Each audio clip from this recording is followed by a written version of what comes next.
And murder आहे लोकशाहीवर, हा रेप अँड मर्डर, आणि हा अत्यंत गंभीर गुन्हा आहे. हे जे आहेत हे सिरियल रेपिस्ट सुद्धा आहेत आणि सिरियल किलर सुद्धा आहेत लोकशाहीचे. लाज वाटत नाही त्या लोकांना.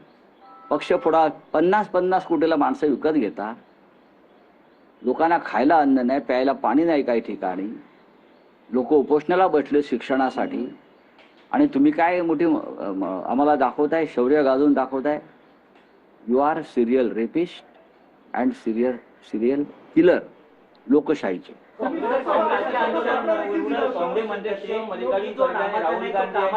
पंतप्रधान नरेंद्र मोदी यांना पत्र लिहिलंय. मल्लिकार्जुन खरगे आणि राहुल गांधी यांनी पंतप्रधान नरेंद्र मोदी यांना पत्र लिहिलंय. त्यामध्ये त्यांनी असं म्हटलं की राम जन्मभूमी संदर्भात जी मंदिर आहे त्यात जे चोरी झाली त्या संदर्भात आरोपींची एक स्वतंत्र अशी चौकशी करावी, पारदर्शक अशी चौकशी करावी, यासाठी यात तुम्ही नवीन काय सांगत आहात?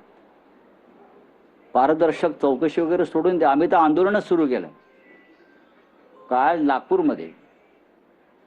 नागपूरमध्ये रामनगर भागामध्ये राम मंदिर आहे भव्य,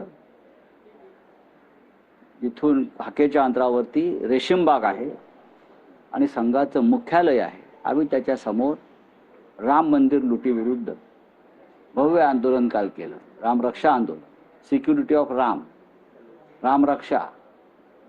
आणि आम्ही आता महाराष्ट्रात नव्हे तर देशात जाणार आहोत.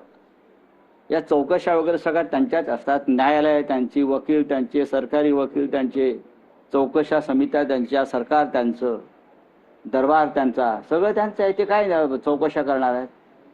कुठली चौकशी? SIT मध्ये सगळे मुख्य आरोपी बाहेर आहेत, जे संघाचे आणि भाजपचे पदाधिकारी आहेत.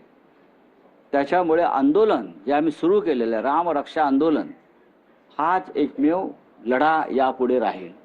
आमच्याबरोबर ज्यांना यायचं आहे ते येतील, आता शिवसेना पुढे जाईल. कालच्या आमच्या आंदोलनामध्ये काँग्रेस पक्षाचे आणि राष्ट्रवादी काँग्रेस पक्षाचे सर्व प्रमुख नेते उपस्थित होते. आम्ही माननीय मुख्यमंत्री जे आहेत देवेंद्रजी आणि सरसंघचालक परमपूज्य मोहनरावजी भागवत यांना सुद्धा आमंत्रण केलं होतं. आता रामभक्तांच्या बाजूने ते उभं राहायला आले नाहीत, याचा अर्थ रामाचं मंदिर लुटणाऱ्यांना त्यांचा पाठिंबा आहे. आमंत्रण दिलं होतं, त्यावर एकनाथ शिंदे म्हणतात की तुम्ही राहुल गांधींना, सोनिया गांधींना, अखिलेशजींना यांना आमंत्रण द्यायला पाहिजे. हे जे महाशय आहे ज्यांचं तुम्ही नाव घेतलं ते नक्की कोणाची प्रवक्तेगिरी करताय? तुम्ही सुद्धा उतरायला पाहिजे ना. कारण खरं म्हणजे त्याला मी आठवण करू देऊ इच्छितो, पक्ष सोडण्याआधी एक दिवस आधी ते अयोध्येला होते माझ्याबरोबर. गद्दारी करण्याआधी जो आम्ही कार्यक्रम अयोध्येत तेव्हा घेतला होता, मी दिवस बघा, त्याच्या आधी 2 दिवस आधी माझ्याबरोबर अयोध्येमध्ये होते ना.